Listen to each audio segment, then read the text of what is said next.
Hi, I'm Greg Schaefer, and welcome to the Virtual CISO Moment Infosec wrap up for Friday, June 2nd, 2023. Amazon faces $30 million fine over Ring Alexa privacy violations. This from Bleeping Computer. Now, Amazon will pay $30 million in fines to settle allegations of privacy violations related to the operation of its Ring video doorbell and Alexa virtual assistant services. The company's Ring home security camera subsidiary has been accused by the Federal Trade Commission, FTC, of engaging in unlawful surveillance of customers and failing to prevent hackers from gaining control of users' cameras. According to a proposed order, Ring will have to pay $5.8 million in refunds to consumers and will be barred from profiting from unlawfully obtained consumer videos. The complaint alleges that Ring compromised its customers' privacy by granting access to private videos to its employees and contractors. It also allegedly neglected to implement basic privacy and security measures, allowing criminal hackers, to gain control of consumers' cameras and videos by breaching their accounts. Quote from the FTC's complaint reads, "In pursuit of rapid product development before September 2017, Ring did not limit access to customers' video data to employees who needed the access to perform their job function. For example, customer support, improvement of that product, and so on. To the contrary, Ring gave every employee, as well as hundreds of Ukraine-based third-party contractors, full access to every customer video, regardless of whether the employee or contractor actually needed that access to perform his or her job function." It also highlights a specific instance where an Amazon employee viewed thousands of video recordings of female users in private spaces like bathrooms and bedrooms over several months. This incident went unnoticed by the company's security team until another employee discovered it and reported it. Now, the FTC also points out that Ring failed to implement essential safeguards like multi-factor authentication, MFA, until 2019, although aware of multiple credential stuffing attacks that targeted its computers in 2017 and 18. Furthermore, even after Ring added support for MFA, the inadequate implementation compromised their effectiveness. Not good. From Security Affairs, experts warn of backdoor-like behavior within Gigabyte systems. Researchers from firmware security firm Eclipsium have discovered a suspected backdoor-like behavior within Gigabyte systems. The experts discovered that the firmware in Gigabyte systems drops and executes a Windows native executable during the system startup process. The executable is utilized for insecure downloading and execution of additional payloads. The experts pointed out that this is the same behavior observed for other OEM backdoor-like features like CompuTrace backdoor, otherwise known as LoJack double agent, and firmware implants such as SedNet LoJax, Mosaic regressor, and Vector EDK. Further analysis revealed that this behavior is present in hundreds of models of Gigabyte PCs. Quote, "This backdoor appears to be implementing an intentional functionality and would require a firmware update to completely remove it from affected systems," so reads the analysis from Eclipsium. While our ongoing investigation has not confirmed exploitation by a specific threat actor, an active widespread backdoor that is difficult to remove poses a supply chain risk for organizations with Gigabyte systems. Firmware security firm Eclipsium said it first detected this anomaly in April of 2023, and Gigabyte has since acknowledged and addressed the issue.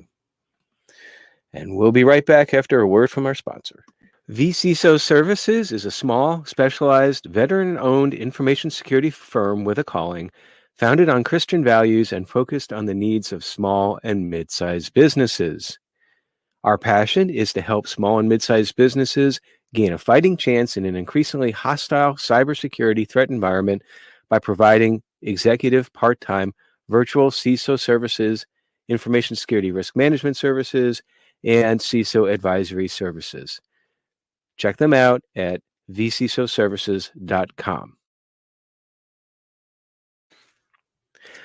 Jetpack has released the ultimate guide to Linux server patch management. Linux server patch management is an essential task for any organization that relies on these servers for their daily operations. Patch management refers to the process of keeping software systems up to date by installing the latest security patches, bug fixes, and updates. Proper patch management is crucial for maintaining the security and integrity of those systems. Cyber attacks are becoming increasingly sophisticated, and cyber criminals are always looking for vulnerabilities to exploit. Now, without proper patch management, your organization could be at risk of data breaches, system downtime, and other costly consequences. Now, in this ultimate guide to Linux server patch management, Jetpatch provides a comprehensive overview of patch management for Linux servers, from the basics of patch management to the latest tools and techniques for keeping your systems up to date. Now, whether you're new to Linux server patch management or an experienced IT professional, this guide has probably got something for you, so check it out. And are you looking for a GRC tool? Ostendio has produced a guide called 5 Steps to Choosing the Perfect GRC.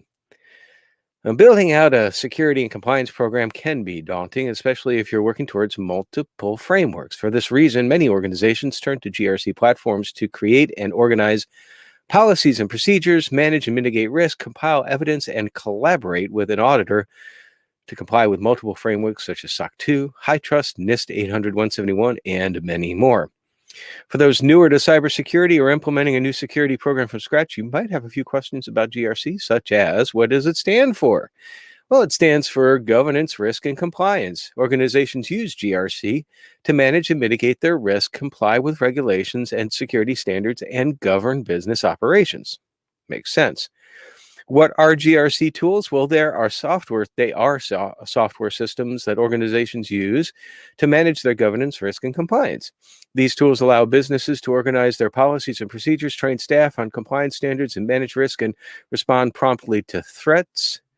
If you've ever tried to manage a security program, compliance, governance, and risk using spreadsheets, you know that can get to be difficult because there's a lot of relationships between all of those. And that's one of the benefits, the huge benefits of a GRC system, is that it is all relationship based. So if that's something you're interested in, go check out the link in the show notes.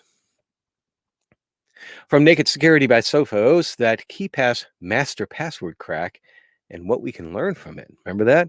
Over the last 2 weeks, we've seen a series of articles talking up what's been described as a master password crack in the popular open source password manager KeePass. Now, the bug was considered important enough to get an official U.S. government identifier. It is known as CVE 202337328784, if that's something that you want to hunt down. And given that its master password to your password manager is pretty much the key to your whole digital castle, you can understand why this story provoked a lot of excitement. So the good news, though, is that an attacker who wanted to exploit this bug, as we reported before, would almost certainly need to have infected your computer with malware already, and therefore would be able to spy on your keystrokes and running programs anyway. In other words, the bug can be considered an easily managed risk until the creator of KeePass comes out with an update, which should appear soon. They're saying at the beginning of June 2023, which is now, apparently.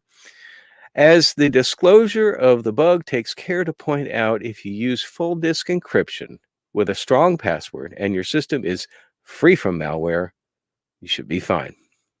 No one can steal your password remotely over the internet with this finding alone. So it's important to always understand the risk of these things when they come out. So check out the blog post for a deeper, detailed technical explanation of the risk or the risks. Have you used Salesforce in the past? The Hacker News says beware of ghost sites. Silent threats lurking in your Salesforce communities. Improperly deactivated and abandoned Salesforce sites and communities, otherwise known as Experience Cloud, could pose severe risks to organizations, leading to unauthorized access to sensitive data. Data security firm Varonis just dubbed the abandoned, unprotected, and unmonitored resources as ghost sites. So that's where the name came from.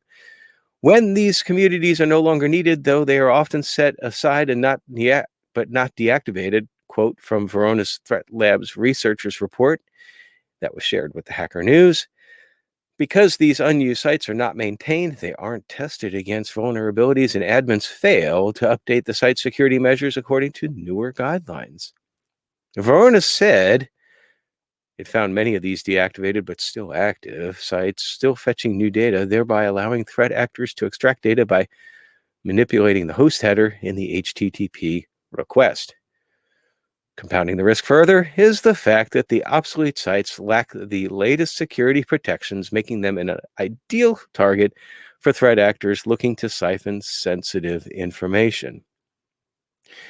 And then finally, as I move over to the screen to my right, we have our list from the Hacker News, also from the Hacker News, I should say.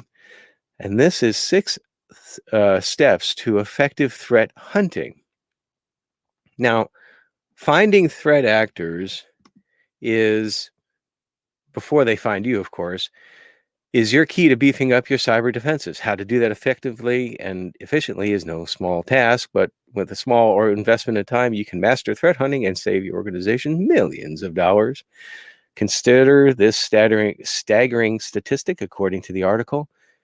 Cybersecurity Ventures estimates that cybercrime will take a $10.5 million toll on the global economy by 2025. Measuring this amount as a country, the cost of cybercrime equals the world's third largest economy after the US and China. But with effective threat hunting, you can keep bad actors from wreaking havoc on your own. So let's go ahead and take a look at this. These are, again, several items. I got to see how many that there were again. They are 6 steps. I almost said 7. So the first one here, according to the article, is organize the hunt. So ensure your team is prepared and organized by inventorying your critical assets, including endpoints, servers, applications, and services. That makes sense. You can't secure what you don't know about. They have a list here that includes to which threats are remote devices most vulnerable. What sort of evidence would these threats leave behind, and how would we determine if an employee is compromised? And then plan the hunt. You set the parameters to state your purpose, define the scope, understand your limitations, set the time frame with a realistic deadline, determine which environments to exclude, that's important, and understand the legal and regulatory constraints you must follow. You can't break the law even when hunting for bad guys.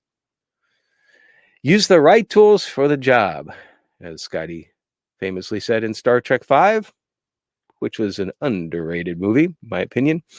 There are plenty of tools for threat hunting depending upon your assets. And so, for example, if you're looking for a potential compromised SIM, and investigative tools can help you review logs and determine if there are leaks. Side question, is it pronounced SIM or SIEM? I've heard both. It goes more towards SIM, I think. Would like to hear your opinion. And as a side note to that, I've asked on this podcast before if it's Ars Technica or Ars Technica, and it is actually Ars Technica. Thank you to a listener who pointed that out to me not long ago. So I appreciate the input there too. Always trying to get better. Number 4, execute the hunt. Collect, process, analyze, and then find a conclusion. If you have a threat, you have data to support severity for the conclusion. Number 5, conclude and evaluate the hunt. And they've got a list of 6 buttons here, including, did everyone follow the plan and process? And did leadership feel empowered to address questions along the way? And did they have access to all their needed information? Because remember, this is about providing risk information to leadership so that they can make risk-informed decisions. And that's where number 6 comes into play. Report and act on your findings. If your data supports your hypothesis, and if it does, you will alert the cybersecurity and incident response teams. And if there's no evidence for the specific issue, you'll need to evaluate resources and ensure there were no gaps in the data analysis. So there's some good information in that article. I would encourage you to check it out. And particularly if you're in the threat hunter world. And that's it for today. And that's it for the week. We are done. We are going into the weekend. I hope you have an absolutely fabulous weekend, and we will catch up with you on Monday with a quick strike. Take care, everybody.